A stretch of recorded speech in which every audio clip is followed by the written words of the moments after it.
Parliament సన్నాహక సమావేశానికి మరి హాజరైన మరి ముఖ్య అతిథి పొంగులేటి శ్రీలక్ష్మి గారికి, వేదికను అలంకరించిన పెద్దలకి, మరి మండల కాంగ్రెస్ పార్టీ అధ్యక్షులకి, మరి కాంగ్రెస్ పార్టీ నాయకులకి, అభిమానులకి, కార్యకర్తలకి, మరి ముఖ్యంగా అమ్ముపాలెం సోదర సోదరీమణులందరికీ కూడా హృదయపూర్వక నమస్కారాలు. మీరందరూ కూడా చిన్న విలేజ్ అయినా, నేను సమయం లేనందువల్ల ఎక్కువసార్లు మిమ్మల్ని కలవలేకపోయినా కూడా మీ గుండెల్లో పెట్టుకొని ఆదరించారు. మీ ఇంటి ఆడపడుచులాగా భావించి నన్ను మొట్టమొదటి మహిళా ఎమ్మెల్యే సత్తుపల్లి నియోజకవర్గంగా చేశారు. అందుకని మీ అందరికీ కూడా ఏమి ఇచ్చినా కూడా రుణం తీరదు. మరి అందులో భాగంగా మీరు నాకు ఇచ్చిన బ్లెస్సింగ్స్ వల్ల నేను ఈ 4 నెలల్లోనే మీ విలేజ్కి నేను సీసీ రోడ్స్, మరి డ్రైనేజీలు శాంక్షన్ చేయడం జరిగింది. కొన్ని పనులు పూర్తయినాయి. అలాగే స్కూల్స్కి మోడర్న్ టాయిలెట్స్ కూడా మంజూరు చేయడం జరిగింది. అంతేకాకుండా 7-8 వర్క్స్ కూడా మరి ప్రపోజల్ పెట్టి ఉంచాము. ఎలక్షన్ కోడ్ అయిన తర్వాత మొత్తం కూడా అవన్నీ కూడా కంప్లీట్ చేస్తామని మీ అందరికీ మనవి చేస్తున్నాను. అంతేకాకుండా మీరు ఇదే విధంగా ఏ విధంగా అయితే మేము కష్టకాలంలో ఉన్నప్పుడు అసలు అంటే అటుపక్క ధనబలం మరి అధికార బలంతో అవతల పార్టీ వాళ్ళు ఉన్నప్పుడు వాళ్ళందరినీ ఎదిరించి నాకు ఏ విధంగా అయితే సపోర్ట్ చేశారో, ఇప్పుడు అలాగే మన ఎంపీ విషయంలో కూడా అలానే అందరూ సపోర్ట్ చేసి ఒక్కొక్కరు కూడా ఒక్కొక్క కార్యకర్త కూడా ఒక సైనికుల్లాగా పోరాడి మేమే ఎంపీ అభ్యర్థి మనమే అన్న ఫీలింగ్లో పనిచేసి మరి మన అత్యధిక మెజార్టీతో మన రామసహాయం రఘురామరెడ్డి గారిని గెలిపించుకుంటే మన తరపున మాట్లాడడానికి కేంద్రంలో ఢిల్లీలో మన తరపున ఒక మనిషి ఉంటారు. మన మనిషి అయిన మన లోకల్ ఖమ్మం లోకల్ అయిన మరి పొంగులేటి శ్రీనివాసరెడ్డి గారి వియ్యంకులు కనుక ఆయన మరి ఒక హామీ ఇచ్చారు.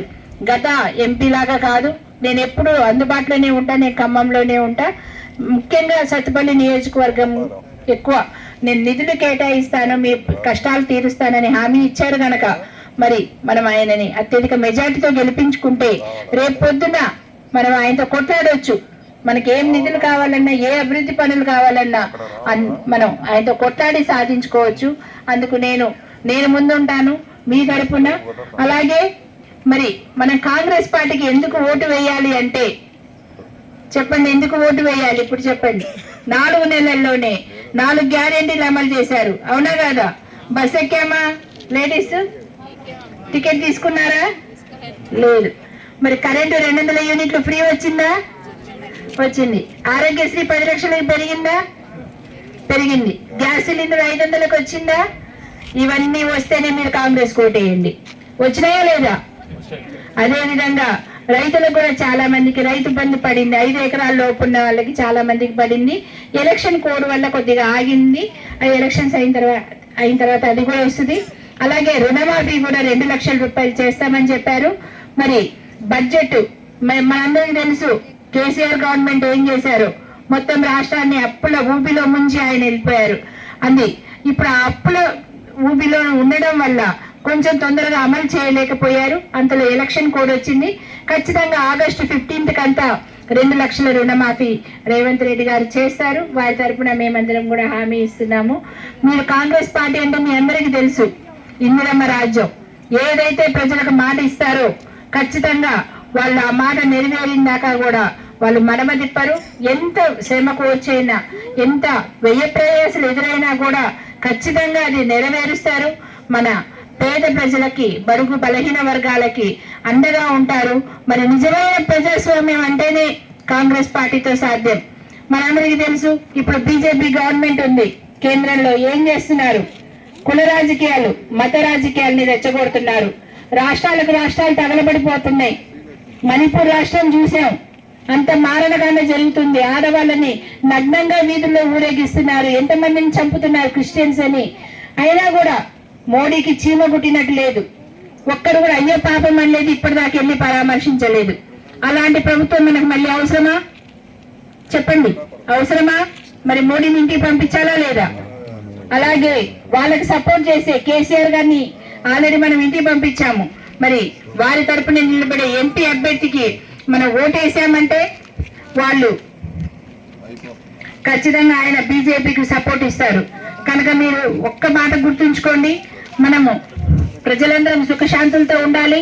మన ప్రజలందరికీ మరి ఉద్యోగ భద్రత కావాలి, ఆహార భద్రత కావాలి, అలాగే స్త్రీలకి సమాన హక్కులు కావాలి అంటే మాత్రం ఖచ్చితంగా మనం కాంగ్రెస్ పార్టీని గెలిపించుకోవాలి, రాహుల్ గాంధీ గారిని ప్రధానమంత్రిని చేసుకోవాలి. మరి రాహుల్ గాంధీ గారు మొన్న తుక్కుగూడ సభలో చెప్పారు, మరి మన ఉపాధి హామీ కూలీలకి రోజుకి మినిమం 400 ఇస్తామని చెప్పారు. అదే బీజేపీ గవర్నమెంట్ మళ్ళీ వస్తే ఉపాధి హామీ పథకమే తీసేస్తుంది.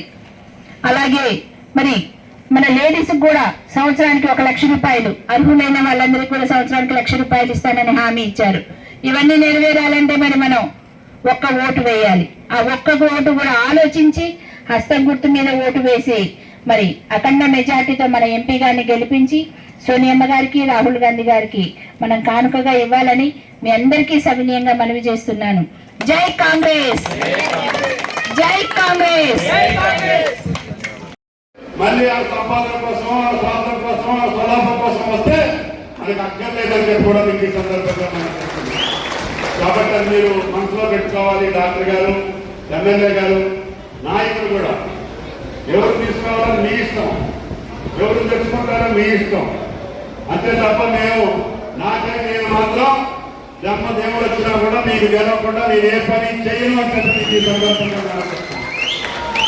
నా పనిలో మీకు నీళ్ళు ఇవ్వాలని, మీ పిల్లల భవిష్యత్తు బాగుండాలని, మీ ప్రాంతంలో ఇంకా పామాయిల్ ఫ్యాక్టరీలు రావాలని, ఎంతో మందికి ఉద్యోగాలు రావాలని, ఈ ప్రాంతంలో రేవంత్ రెడ్డి గారి ప్రభుత్వంలో ఇంకా ఏం చేయగలుగుతానో నా జీవితంలో మంచి చేయడానికి ప్రయత్నం చేస్తానని చెప్పి కూడా మీకు ఈ సందర్భంగా మనం చెప్తున్నాం.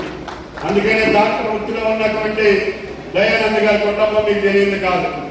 ఎప్పటి నుంచో కాంగ్రెస్ కుటుంబం. ఆ